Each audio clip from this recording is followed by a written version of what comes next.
एक दिन आएर त्यो वडा अध्यक्षसहित त्यो गाउँलेलाई नै पसत नान्दै ढुङ्गा हान्छ। यो चाहिँ एकदम निर्दयी, यो एकदम निर्दयी, मानवता नभएको त्यो क्रूर, जुन चाहिँ राक्षसले पनि यस्तो गर्थेन जस्तो लाग्छ मलाई त। जात छन् होइन, स्त्री र महिला जात छन्, प्रेममा आउँछ, मजाले गर्न पाइन्छ। यो सबै गाउँले र केटीहरूको षड्यन्त्र हो। यदि केटीले उसलाई साँचो प्रेम गर्थ्यो भने आधो बाटो, तपाईँले भने जस्तो आधी बाटोसम्म पनि ऊ जान सक्थ्यो। उसलाई केही भयो कोतार्यो भने मात्रै भोलि राम्रो हुने छैन। ऊ मेरो साँचो प्रेमी हो, म पनि उसलाई के भने म पनि मर्छु, तिम्रो सबैलाई फसाउँछु। यो सबै षड्यन्त्र हो जस्तो लाग्छ। यो सरकारको पनि हात छ जस्तो लाग्छ। नत्र त्यसरी किन सरकारको यदि हात हुन्थेन र सरकारले त्यसलाई कन्ट्रोल गर्न सक्दैन भने डिएसपी सरलाई चाहिँ किन त्यहाँबाट चेन्ज गर्यो? सारा गाउँलेले सजाय पाउनुपर्छ। यदि त्यो गाउँलेले सजाय पाएनन्, वडा अध्यक्षले सजाय पाएनन् भने चाहिँ यो नेपालमा होइन कसैको पनि कुनै जुन दलित जातिहरू हुनुहुन्छ, दलित समुदायहरू हुनुहुन्छ नि, उहाँहरूको कुनै भ्यालु, कुनै मूल्य केही पनि छैन।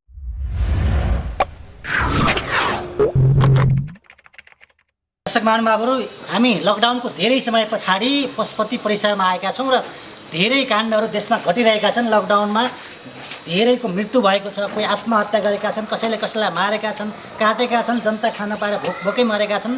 र यस विषयमा पनि हामी धेरै कुराकानी गर्नेछौँ र विभिन्न कुराकानीको साथमा हामी आज पशुपति परिसरमा 20 पशुपतिसँग हामी फेरि भेटेका छौँ। यसलाई सर्वप्रथम स्वागत गर्न चाहन्छु। स्वागत छ। हस्त नमस्कार सबैजनालाई, जो हेर्नु भएको छ देश विदेश संसार नेपालबाट, सम्पूर्ण दाजुभाइ दिदीबहिनी आमा बुबा सम्पूर्णलाई धेरै धेरै धन्यवाद। पछिल्लो समयको अवस्था बताउनुहोस् न, अहिले तपाईँ कसरी दिन बिताइराख्नु भएको छ? लकडाउन धेरै समय भयो, तपाईँलाई अप्ठ्यारो परिरहेको होला यति बेला?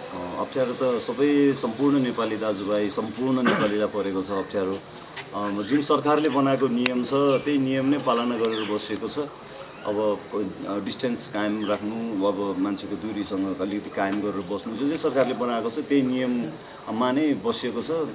लकडाउनले चाहिँ मलाई मात्रै होइन सम्पूर्ण नेपाली यो जगतलाई नै, विश्व जगतलाई नै असर गरिरहेको छ जस्तो लाग्छ मलाई चाहिँ। तपाईँलाई पनि असर गरिरहेछ, सबै नेपाली जनतालाई नै असर गरिरहेछ? सबैलाई असर गरिरहेछ।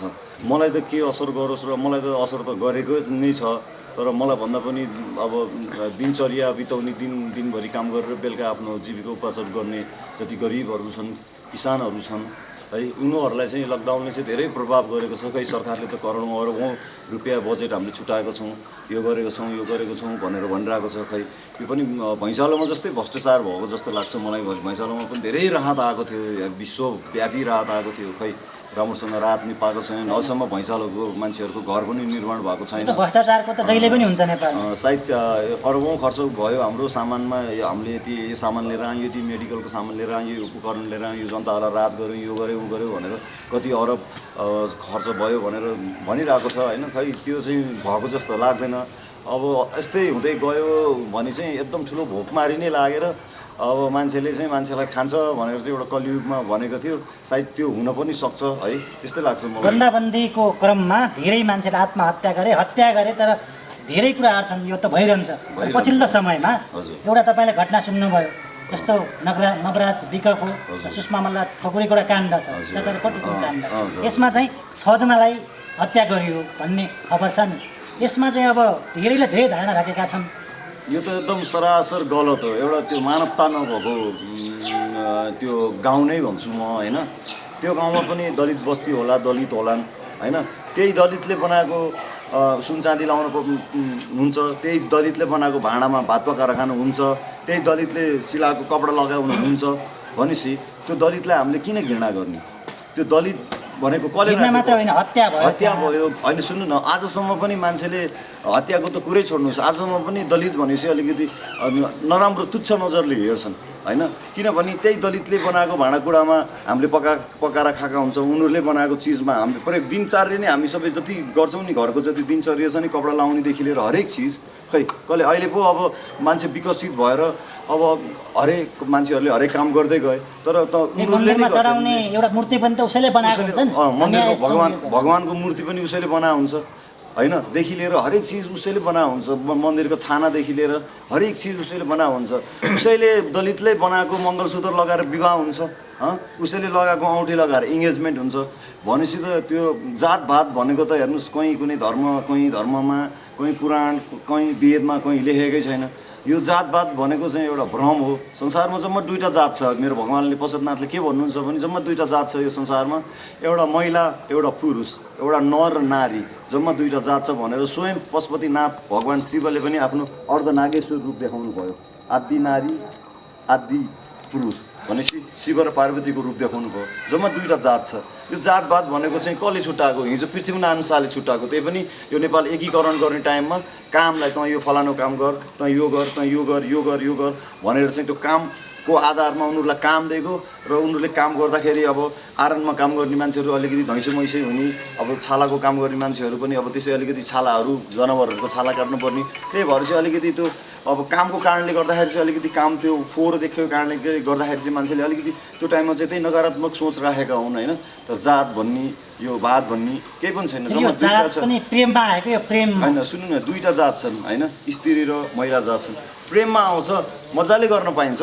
आज धेरै ठाउँमा छ त्यस्तो रेकर्ड। बाहुनको छोराले दलितको छोरी बिहा गरेको, दलितको छोरीले बाहुनसँग बिहा गरेको।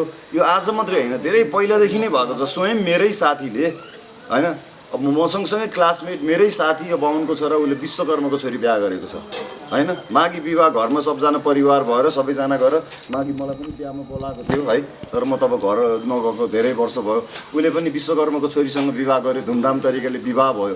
त जातपात भनेको अहिलेको यो 21औं शताब्दीमा यत्रो पढे लेखेको नेपालीहरू छन्, यत्रोजना नेपालीहरू छन्। यो जातपात भनेको चाहिँ कहिले मतलब पनि गर्नु हुँदैन। हामी नर नारी हौँ, पुरुष र महिला हौँ, हामी सबै एकै हौँ। मेरो कलर पनि कालो छ, तिम्रो पनि कालो छ, मेरो पनि सेतो छ, तिम्रो पनि सेतो छ, तिम्रो मुटुमा पनि रगत छ, मेरो मुटुमा पनि रगत छ, हाम्रो रगत रातो छ। न कामी दमैको रगत कालो हुन्छ, न बाहुनको रगत सेतो हुन्छ। सम्पूर्ण जति छन्, मैले भने है, अलिकति त्यो वर्ड भयो माफ गरिदिनु होला, त्यसरी भन्नु नहुने थियो। सबैजनाको रगत रातै नै हुन्छ, सबैको आत्मामा भगवान् हुनुहुन्छ होइन। तर यो जुन तपाईँले भन्नुभयो यो जाजरकोटको हत्याकाण्ड, यो चाहिँ एकदम ठुलो ग्रान्ड प्लान नै जस्तो लाग्छ होइन। एकदम यो नराम्रो गरेको यो केटीको फ्यामिली मात्रै होइन, यो सम्पूर्ण गाउँ नै मिलेर चाहिँ होइन। सम्पूर्ण गाउँ भन्दा पनि अहिले पछिल्लो समयमा के छ भन्दाखेरि धेरै मिडियामा पनि आइसकेका छन् होइन। यो नवराज हत्यामा चाहिँ हाम्रो त्यस गाउँको सुषमा भन्ने केटीको गाउँको वडा अध्यक्षसम्म त्यसमा चाहिँ मिले महत्त्व छ भन्ने छ नि। वडा अध्यक्षसम्म मिलो महत्त्व छ भनेर भन्नुहुन्छ भने चाहिँ यो ठुलो प्लान नै हो, ठुलो प्लान नै हो। उनीहरू पनि अब योभन्दा पहिलोचोटि जाँदाखेरि पनि अब उनीहरूलाई चाहिँ अलिक तल्लो जातिको मान्छे, तँ अर्कोचोटि आइस भने तँलाई कारवाही गर्छु, तेरो हाडहड्डी भाँदिन्छु यताउति भनेर उनीहरूलाई तर्साउने थर्काउने पनि भएछ। फेरि अब संसारको सबभन्दा ठुलो कुरो प्रेम हो। प्रेम अन्धो हुन्छ। प्रेमले न जात भन्छ, न भात भन्छ, न तलको भन्छ, न ठुलो भन्छ, न सानो भन्छ, न गरिब भन्छ। प्रेमले केवल प्रेम, आफ्नो भाव र भावना मात्रै प्रेमले बुझेको हुन्छ। यो भनेको चाहिँ अब उनीहरूलाई पहिलोचोटि आएर चाहिँ अब उनीहरूलाई अब तर्सायो थर्कायो, पछि उनीहरू साथीभाइ मिलेर गयो, ऊ आफ्नो प्रेमको लागि गयो। ऊ साँचो प्रेमी रहेछ। जुन केटा छ जसको मृत्यु भयो, ऊ चाहिँ साँचो प्रेमी रहेछ। अब जुन केटी छ, यदि केटीले पनि उसँग साँचो प्रेम गर्थ्यो भने चाहिँ उसले चाहिँ भन्न सक्नुपर्ने थियो कि मैले आजको जमानामा सबैजना पढे लेखेका शिक्षित छन्, सबैजना पढे लेखेका छन्, उसलाई मैले साँचो प्रेम गर्छु। उसलाई दायाँ बायाँ केही भयो, ऊ मेरो जिन्दगी हो, दायाँ बायाँ उसलाई केही भयो भने म पनि रहन्न भनेर केटीले चेतावनी दिनुपर्ने थियो आफ्नो परिवार, वडा अध्यक्ष, गाउँलेलाई। त्यो कारणले गर्दाखेरि पनि अलिकति मान्छेहरू चाहिँ तर्सित हुन्थे। अहिले मिडियाको जमानामा छ, भोलि म मिडियामा यस्तो यस्तो भयो, मलाई यस्तो गर्यो, मेरो प्रेमीलाई यस्तो गर्यो भनेर ऊ केटी पनि बोल्नु पर्ने थियो, तर केटी चाहिँ बोलेन। तर अहिले पछिल्लो समयमा केटी मिडियामा आएको छैन र उसको अडियोहरू चाहिँ सार्वजनिक धेरै भएको थियो र मैले केटासँग चाहिँ मेरो ब्रेकअप भइसकेको थियो। पहिला चाहिँ हाम्रोमा सम्बन्ध थियो, अहिले पछि ब्रेकअप भइसक्यो भनेर अडियोहरू आइरहेछ नि। यो कुरा चाहिँ के बनावटी हो? कुरा हो। यदि ब्रेकअप हुन्थ्यो भने चाहिँ त्यत्रोजना सबैजना साथीभाइहरू मिलेर उहाँ उसको गाउँमा किन जान्थे त होइन। अब एउटा टिमै मिलेर उहाँले लिएर जानुभयो। जुन मृत्यु भएको केटा हुनुहुन्छ उहाँले सबैजनालाई लिएर जानुभयो होइन। अब कतिजना गायब पनि हुनुभयो, पछि उहाँहरू पनि भेटिनु भयो। अब उहाँहरूले भन्नुभएको जो गायब भएर भेटिनु भएको मान्छेहरू गाउँलेहरूले मिलेर यस्तो यस्तो गऱ्यो भनेर जुन स्वयं जुन पीडित छ, पीडितले पनि भने एकदम निर्दयी तरिकाले त्यसरी। तपाईँलाई चाहिँ के लाग्छ त यो नवराजको हत्यारा हुनुमा केटीको पनि ठुलो हात छ जस्तो लाग्छ तपाईँलाई? यो केटीको पनि ठुलो हात छ, सायद राज्यका ठुल्ठुला पोलिटिकल नेताहरूको पनि ठुलो हात छ जस्तो लाग्छ। जस्तो निर्मला हत्याकाण्ड भयो नि, सेम यो हत्याकाण्ड त्यतिखेर चाहिँ नारीको हत्याकाण्ड भयो निर्मलाको, त्यति किनभने नारीको एकदम ठुलो नेपालमा ठुलो ऊ छ इज्जत छ नारी जातिहरूको सबैजना जनताहरू उर्ले होइन अलि अब अहिले चाहिँ अब नरको हत्या गरियो निर्मला हत्याकाण्ड जस्तै यो एउटा प्लान बनाएर चाहिँ निर्मला हत्याकाण्ड गरियो जनार्दन शर्मा पहिलाको तपाईँको मन्त्री हुनुहुन्थ्यो नि गृहमन्त्री होइन उहाँ माओवादीको उहाँले अब किन त्यसरी डिएसपीलाई किन रातारात त्यहाँबाट सरुवा गर्नु पर्यो त त्यो पत्रिकामा मैले पढेको थिएँ न्युज पनि सुनेको थिएँ होइन डिएसपीलाई किन रातारात सरुवा गर्नु पर्यो उहीँ डिएसपीले इन्भेस्टिगेसन गर्नुहुन्थ्यो किनभने नेपालको प्रहरी भनेको वर्ल्डमा एकदम इन्भेस्टिगेसन गर्नलाई जासुसी गर्नलाई चाहिँ नेपालको प्रहरी भनेको संसारमा एकदम चर्चित हो जस्तो चार्ल्स सोब्राज जस्तो यस्तो ठुलो अपराधीलाई संसारका पुलिसले खोजेको नभेटेर नेपालको प्रहरीले समातेर चार्ल्स सोब्राजले नेपालमा सजाय पाइरहेको छ नेपाल प्रहरीको माध्यमद्वारा कस्तो कस्तो ठुल्ठुलो अपराधीहरूलाई समात्न सक्छ नेपाल प्रहरीमा त्यति ठुलो शक्ति छ नेपाल प्रहरीको एउटा युनिटमा किन डिएसपीलाई रातारात सरुवा गरियो त किनभने त्यहाँ केही मिलो महत्त्व छ राजनीतिकरण भयो किनभने सरुवा गर्न नहुने स्वयं उहीँ डिएसपी सरले नै त्यो इन्भेस्टिगेसन गरेर त्यो केसको जब छिनो खानु हुन्थेन तबसम्म चाहिँ त्यो डिएसपी सरलाई त्यहाँबाट सरुवा गर्न पनि दोषीलाई कारबाही भइरहेकै छैन अहिलेसम्म अब दोषीलाई कारबाही त हुनैपर्छ किनभने सबभन्दा ठुलो दोषी भनेको त्यो केटी पक्षको परिवार वडा अध्यक्ष र स्वयं केटी नै हो सबै गाउँले नै लखेटे उसलाई गाउँले लगाटे यताउति एक एकजनाको हत्या होइन 6 जनाको हत्या भयो 6 जना एकजनाको भयो त ल ठिक छ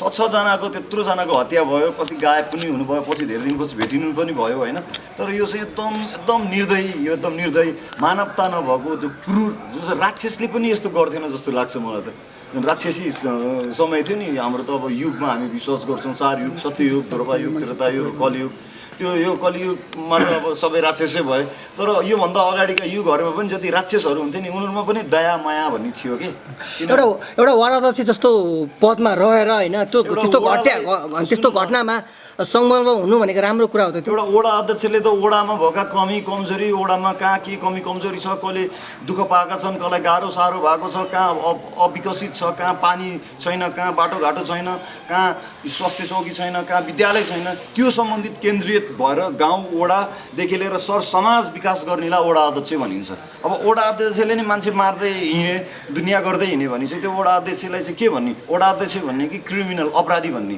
अपराधी भन्छु म जनताले बनाएको वडा अध्यक्ष भएर पनि जनताले नि मार्न पाइन्छ र मार्न मिल्दै मिल्दैन अपराधी हो त्यो वडा अध्यक्ष एकदम ठुलो अपराधी हो है उसलाई चाहिँ एकदम कारबाही गर्नुपर्छ नेपाल सरकारले कारबाही गर्नुपर्छ यदि नेपाल सरकारले कारबाही गर्न सकेन भने चाहिँ म यो पशुपतिनाथको प्राङ्गणबाट भनिदिन्छु नेपाल सरकारमा कुनै शक्ति पनि छैन शक्तिहीन छ यदि नेपाल सरकारले कारबाही गर्न सकेन भने एक दिन आएर त्यो वडा अध्यक्षसहित त्यो गाउँले लाने पशुपतिनाथले ढुङ्गा हान्छ स्योर हान्छ मैले त लाइफ ड्यामेज बाबालाई नि भनेको थिएँ हेर्नुहोस् बाबा तपाईँ धेरै ड्यामेज भन्दै हुनुहुन्छ एक दिन तपाईँलाई पशुपतिले आएर ढुङ्गा हान्छ भनेको थिएँ नभन्दै पशुपतिनाथले आएर ढुङ्गा हान्दै हेर्नुहोस् मेरो बाणी त सरस्वती सिद्ध बाणी हो मैले फ्ल्याटो बोल्यो भने फ्ल्याटै लाग्छ धेरै यहाँ मान्छेहरूलाई सोध्नुहोस् यहाँ पशुपतिनाथमा है आजसम्म मैले कसैलाई झुटो पनि बोलेको छैन म चाहिँ त कुरा गरेको पनि छैन म एउटा यो सरकारले गर्न नसकेको पनि पशुपतिनाथले गर्नेछन् सत्यको जित हुन्छ जो अवश्य हुन्छ यो मौका छोपेर पनि उनीहरूले त्यो हत्या योजनाबद्ध तरिकाले रचेका हुन् अथवा उनीहरूको चाहिँ अब जातीय कुरा भन्दाखेरि पनि उनीहरूको दुश्मनी पनि हुनसक्छ पहिलेदेखि ठिक छ बाबा यो कुरा त ठिक यदि केटीले माया गरेकी थिए भने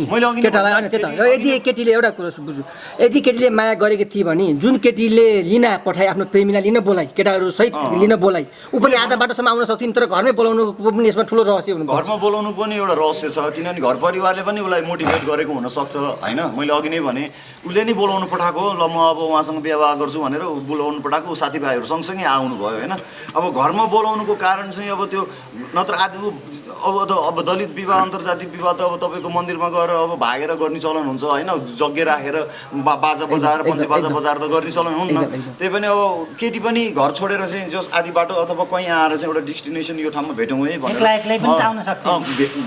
पनि आउन यदि केटीले केटालाई साँचो माया गर्थे भने ऊ आदि बाटोमा आउँथे र यो हत्या हुने पनि थिएन र आदि बाटोमा आउँथे यदि यो हत्या हुने पनि थिएन र अर्को कुरा चाहिँ केटीले त्यो बिचमा जुन बेलामा गाउँलेहरू र उसको मेन त गाउँले होइन उसको परिवारबाट जब हो हल्ला सुरु भयो पहिला त केटीको परिवारबाट हो हल्ला सुरु भयो त्यसपछि गाउँलेहरू समाजै आए त्यो टाइममा चाहिँ त्यो केटीले भन्न सक्नु पर्थ्यो है। म उहाँसँग साँचो प्रेम गर्छु। म एउटा पढे लेखेको मान्छे हो। आज संसारका मान्छेले यो जातभात भन्ने कसैमा कुनै पनि यो संविधानमा पनि आज तपाईँले उल्लेख पनि गरिसकेको छ। मैले तपाईँलाई दलित भनेर घेडा अपहेलना गरेँ, नराम्रो तुच्छ व्यवहार गरेँ भने सरकारले कारबाही पनि गर्छ भनेर भनेको छ। आजको मितिमा है त्यो जातभात भन्ने कुनै छँदैन छैन, सबै खतम भइसक्यो। हिजो राजा प्रजा राजाको समयमा थियो 4 जात 36 वर्णको गोकुलबारी थियो होइन। वेदमा उल्लेख भनेको जम्मा 4वटा जात छ, ब्राह्मण, क्षेत्री, वैष्णव र शूद्र होइन। त्यति मात्रै हो 4 जात जुन वेदमा उल्लेख छ, जुन हाम्रो पौराणिक हिन्दू पौराणिकमा छ। त्यो बाहेक अरू कुनै जात पनि छैन। यो सबै गाउँले र केटीहरूको षड्यन्त्र हो। यदि केटीले उसलाई साँचो प्रेम गर्थ्यो भने आधो बाटो तपाईँले भने जस्तो आधी बाटोसम्म पनि ऊ जान सक्थ्यो। र जब उसको परिवार गाउँलेले उसलाई आक्रमण र उसको साथीहरूलाई आक्रमण गर्ने टाइममा उसले भन्नु पर्थ्यो उसलाई केही भयो कोतार्यो भने मात्रै भोलि राम्रो हुने छैन, ऊ मेरो साँचो प्रेमी हो, म पनि उसलाई केही भयो भने म पनि मर्छु, तिम्रो सबैलाई फसाउँछु भनेर केटीले बोल्न सक्नु पर्थ्यो। किनभने नारीको आवाज एकदम बुलन्द हुन्छ र नारीको आवाज सबले सुन्छन्। तर केटीले किन बोलेन? यो ठुलो योजना हो। केटीको पनि ठुलो हात छ त्यसमा। केटीको पनि ठुलो हात छ। त्यो प्रेमी भनेको तपाईँको एउटा यो कस्तो भने भाँडाकुटी खेलेको जस्तो प्रेम भयो कि साँचो प्रेम भएन जस्तो लाग्यो। अनि केटीको अरू पनि प्रेमीहरू थिए अरे भन्ने पनि कुरा सुनिन्थ्यो नि पछि समय मिडियामा। त मैले थाहा पाइनँ, हुनसक्छ होइन।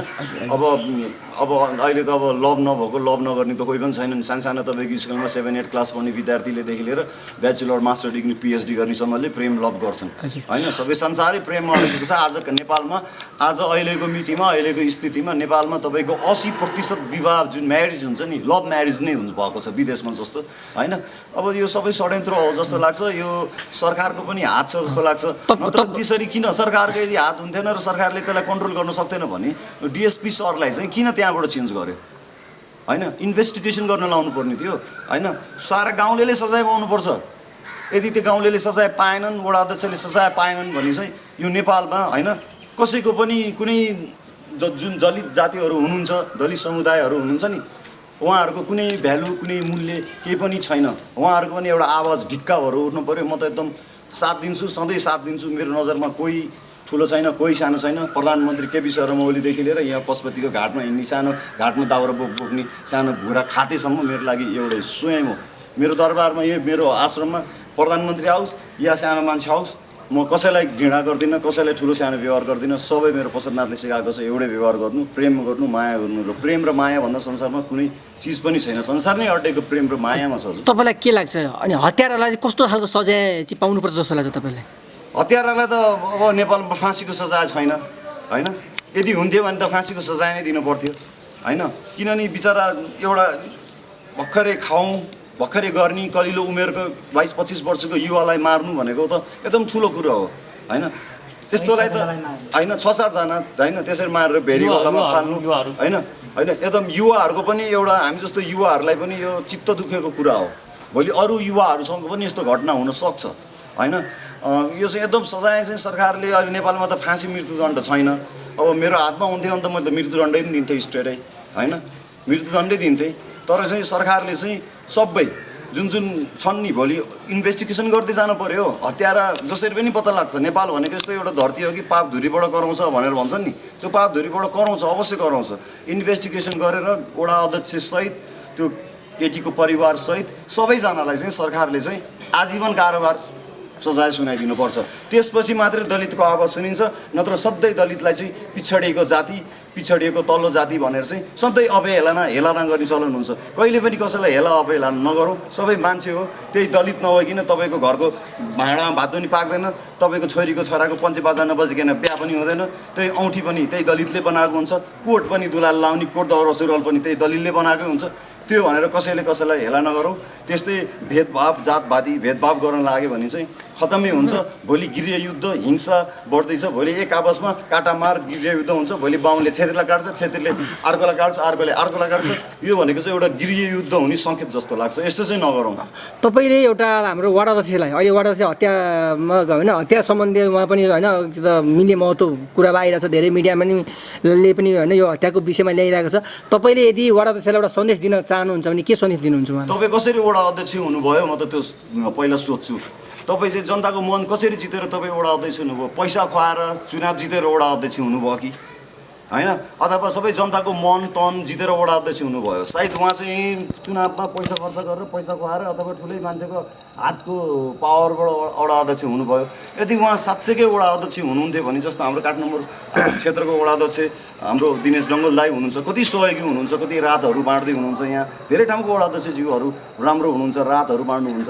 अहिलेको काम भनेको त वडा अध्यक्षले रात बाँड्ने, आफ्नो समय आफ्नो ठाउँमा के दुःख छ के कस्तो छ त्योलाई फलो गर्ने, आफ्नो जनतालाई सुख दिने, त्यो हो वडा अध्यक्षको काम। एउटा वडा अध्यक्ष क्रिमिनल अपराधी जस्तो बन्यो भने चाहिँ भोलि त्यो वडाका मान्छेले कसरी न्याय पाउन्? होइन, मैले वडा अध्यक्षलाई के भन्छु भने चाहिँ तपाईँ कसरी वडा अध्यक्ष हुनुभयो र कसले तपाईँलाई वडा अध्यक्ष बनायो, कति पढेर तपाईँ वडा अध्यक्ष हुनुभयो? तपाईँ एउटा वडा अध्यक्ष वडामा भएको दुःख साह्रो अप्ठ्यारो पिर मर्कामा तपाईँले जनतालाई साथ दिनुको ठाउँमा उल्टै तपाईँले मिलेर चाहिँ जनतालाई मार्ने, त्यो मिल्छ? त्यस्तो गर्न मिल्छ तपाईँले? जस्तो कि एउटा वडा अध्यक्षले गर्दाखेरि नि सिङ्गो अरू देशका होइन अरू जिल्लाका वडा अध्यक्षको पनि असर परेछ नि।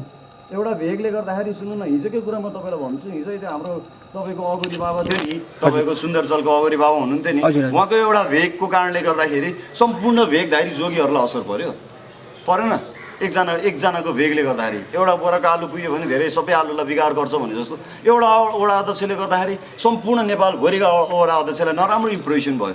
अनि भोलि जनतालाई विश्वासै गर्ने एउटा बाटो नै गुम्यो होइन। भोलि मान्छेमा त्यो सेन्स आइहाल्छ, फेरि यहाँको यो वडाले पनि त्यसै मिलमत्त गरेर अपराध गर्ने हो कि भोलि हामीलाई सहयोग नगर्ने हो कि यो गर्ने हो कि त्यो भन्ने मान्छेमा आफस्याफ त्यो धारणाहरू जागृत भएर आउँछ कि एकदम। उहाँ एकजना वडा अध्यक्षले गर्दाखेरि चाहिँ नेपाल अधिराज्यभरि भएका जति वडा अध्यक्षहरू हुनुहुन्छ उहाँहरूलाई पनि एकदम नराम्रो इफेक्ट पर्यो होइन। हुन त एकजनाले गर्दाखेरि अरूलाई इफेक्ट त अवश्य नै पर्छ होइन, किनभने तर चाहिँ हामीले चाहिँ त्यो सोच्न हुँदैन। जसले अपराध गर्नुभएको छ अपराधी वडा अध्यक्षलाई चाहिँ सरकारले चाहिँ सजाय दिनुपर्छ, ठुलोभन्दा ठुलो सजाय दिनुपर्छ। यदि सरकारले सजाय दिएन भने चाहिँ श्री पशुपतिनाथले आएर चाहिँ ढुङ्गा हान्नुहुन्छ। त्यो चाहिँ मैले यहीँबाट आज यो भस्मेश्वर यो ठाउँ भनेको भस्मासुर आएर भस्म भएको ठाउँ, पशुपतिको यो आर्यघाट शमशान घाट 24 घन्टा यहाँ लास जल्ने ठाउँ हो। दक्षिण भेगबाट मैले तपाईँलाई भनिदिएको छु होइन। यदि सरकारले न्याय दिएन जुन पीडित परिवारलाई भने चाहिँ सरकारलाई पनि भोलि नराम्रो असर पर्छ र त्यो गाउँलेहरूलाई पनि नराम्रो असर पर्छ। भोलि जे पनि हुनसक्छ त्यो गाउँमा, ठुलो वर्षा हुनसक्छ, भैँचाला आउनसक्छ, नेचुरल डिजास्टर हुनसक्छ, जे पनि हुनसक्छ हेर्नुहोस् होइन। त्यही हो। अब अन्तिममा तपाईँले सुषमा मल्ल ठकुरीलाई के सन्देश दिनुहुन्छ? अब म अन्तमा सुषमा मल्ल ठकुरी बहिनीलाई चाहिँ के मेसेज दिन चाहन्छु भनेर भन्नुहुन्छ भने चाहिँ तपाईँको कारणले गर्दाखेरि यत्रो ठुलो हत्या भयो होइन। भोलि फेरि अर्को पनि हत्या हुनसक्छ होइन। अघि पनि कुरा आयो उहाँको पहिला पनि अरू प्रेमी थिए अरे भन्ने कुरा आयो। भोलि फेरि उहाँले अर्कोसँग प्रेम गर्नु होला, फेरि अर्को प्रेमीको हत्या हुनसक्ला, फेरि त्यसको हत्या गरेर फेरि अर्कोको हत्या होला होइन। त्यस्तो हत्या किन गर्ने? यदि उहाँको परिवारलाई न्याय दिने हो र जनतालाई साँचो फ्याक्ट कुरा गर्ने हो भने चाहिँ सुषमा मल्ल ठकुरी, मल्ल भनेको त अब ठुलो जात भन्छन् नेपालको, बाबुसाप्नीहरू, उहाँहरू चाहिँ मिडियामा आउनु पऱ्यो, पुलिस प्रशासनमा जानु पऱ्यो र चाहिँ पीडित पक्षलाई चाहिँ न्याय दिनु पऱ्यो। यदि तपाईँले सुषमाजी त्यो गर्न सक्नु भएन भने चाहिँ तपाईँको कारणले गर्दाखेरि यो पृथ्वीका सिङ्गो नारी जाति, आइमाई जाति, महिला जाति, आमा जातिको चाहिँ बदनाम हुन्छ। एउटा आमा बन्नलाई चाहिँ धेरै गाह्रो हुन्छ। तपाईँ पनि भविष्यमा आमा बन्नु होला अनि त्यसपछि थाहा हुन्छ कि आमा भनेको के हो। र तपाईँ एउटा तपाईँ एउटा साँचो मनको हुनुहुन्छ, एउटा साँचो तपाईँ आत्माको व्यक्ति हुनुहुन्छ भने चाहिँ तपाईँ मिडिया सामु आएर चाहिँ तपाईँले त्यस्तो त्यो भोइस रेकर्डहरू होइन, तपाईँले क्यामेराको सामुने आएर फेस गरेर प्रशासन एडमिनिस्ट्रेसन यो देशमा कानुन छ, न्याय छ, मिडिया छ, मिडियाको सामु आएर तपाईँले सब फ्याक्ट जानकारी गराएर चाहिँ हत्यारालाई चाहिँ तपाईँले सजाय दिलाउनु भयो भने चाहिँ तपाईँलाई हामीले जय जयकार नमस्कार भनिन्छौँ। नत्र भने चाहिँ तपाईँको पनि अब त्यस्तै हुन्छ, भोलि तपाईँलाई पनि अर्कोले आएर बदला लिन सक्छ होइन। त्यही भएर चाहिँ मिलौँ, मिडिया सामु आउँ सुषमा बहिनी होइन। म त अब नारी जातिले इन्भेस्ट गर्छु, मिडिया सामु आउँ, सबै सत्य घटनाहरूको विस्तृत जानकारी गरौँ होइन। न्याय दिउँ होइन। र अहिलेको समयमा आएर चाहिँ तल्लो जाति, कामी, सार्की, दमाई, यो नभनौँ। मैले यसरी शब्द प्रयोग गरेँ मापाउँ। यो दलित जातिहरूलाई चाहिँ कहिले पनि घृणा अपमान नगरौँ होइन। त्यही हो, सबैको मुटुमा रातो रगतै हुन्छ, सबैको मुटुमा ईश्वरको बास हुन्छ होइन। न तपाईँको मुटुमा राक्षस छ, न मेरो मुटुमा राक्षस छ, सबैको मुटुमा ईश्वर नै हुनुहुन्छ। म अन्तमा त्यही भन्न चाहन्छु, सबैजना मिलेर बसौँ, एउटा नेपाली भएर अर्को नेपालीलाई परेको बेलामा सहयोग गरौँ, सद्भाव गरौँ, प्रेमको साथ बसौँ, त्यही भन्न चाहन्छु। जय श्री पशुपतिनाथ, नमस्कार। समय र संवादको लागि धेरै धेरै धन्यवाद। हस्, धन्यवाद, थ्याङ्क यू भेरी मच।